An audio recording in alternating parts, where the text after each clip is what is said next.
Assalamualaikum warahmatullahi wabarakatuh. Perkenalkan, nama saya Rizkia Nabila dengan NIM C0C023016.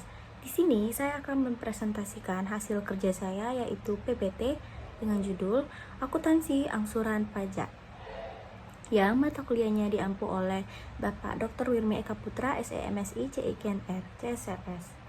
Nah, di sini saya akan menjelaskan dulu. Yang pertama adalah definisi dari PPh pasal 25.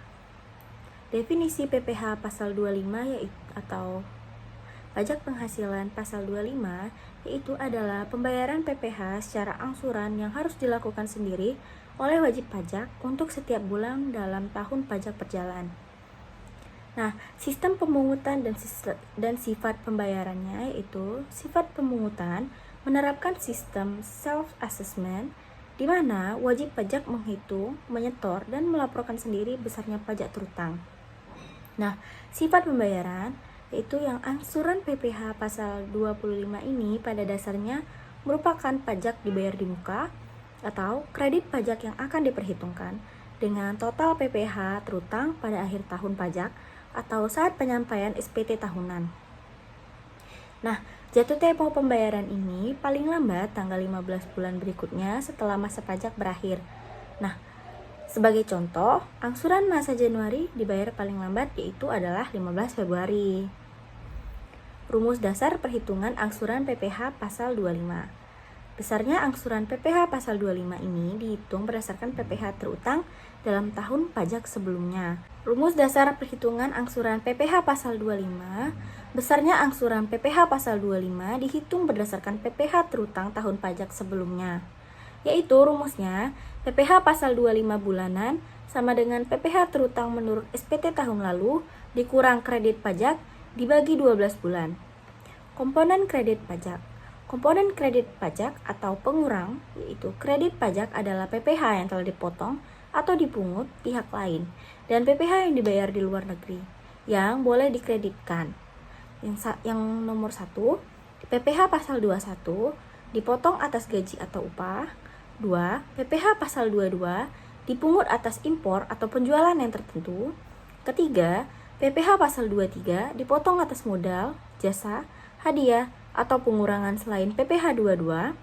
Yang keempat, PPh pasal 24 dibayar atau terutang di luar negeri yang boleh dikreditkan.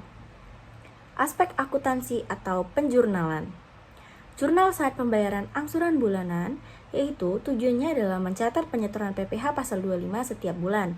Yang pertama, ayat jurnal pembayaran angsuran PPh pasal 25 yaitu adalah uang muka PPh pasal 25 pada kas atau bank. Yaitu keterangannya untuk mencatat pembayaran angsuran PPh pasal 25, nama, bulan sebagai aset lancar.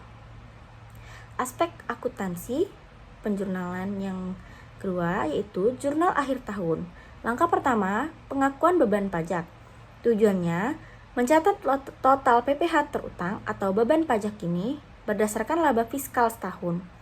Pertama, ayat jurnal pengakuan beban pajak kini yaitu beban pajak penghasilan kini pada utang pajak penghasilan.